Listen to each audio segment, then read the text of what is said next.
Dalam perkembangan sama, petani di kawasan Lembaga Kemajuan Pertanian Muda MADA menarik nafas lega apabila MADA mula mengalirkan air ke sawah mereka mulai hari ini. Langkah itu bagi membolehkan aktiviti penanaman padi fasa 1 dijalankan di 4 wilayah MADA seluas 35,456 hektar khususnya di Kedah dan Perlis.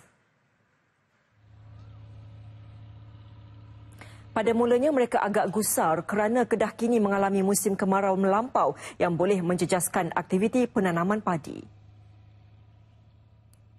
Ni walaupun ingat cuaca tu kita tak menentulah sebab panas, tapi alhamdulillah ayak dijangka 30 hari bulan, tiba-tiba 25 hari bulan tu dah naik dan hari ni 30 hari bulan, maknanya ayak kawasan berhampiran dengan tali ayak ni dah boleh kata sekata ada ayak kan. Rasa lega lah pasal kita tunggu lama dah.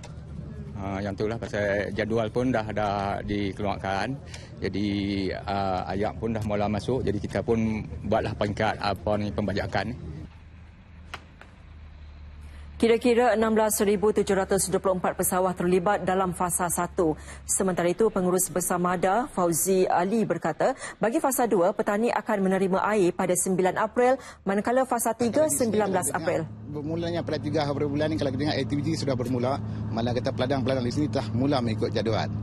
Jadi tapi kita bagi tempoh untuk akhirnya menabur di kawasan fasa pertama ini adalah pada 4 hari bulan Mei. Jadi malah kita mintalah petani supaya menyegerakan aktiviti menabur supaya pada akhirnya pada 4 hari bulan 5 itu kita akan berhenti lepas air untuk fasa pertama. Beliau ditemui media sempena lawatan dan taklimat media berkaitan pengairan penanaman padi musim 1 2016 di Kok Diang, Kedah. MADA mempunyai kawasan sawah seluas 100,685 hektar melibatkan seramai 55,130 petani.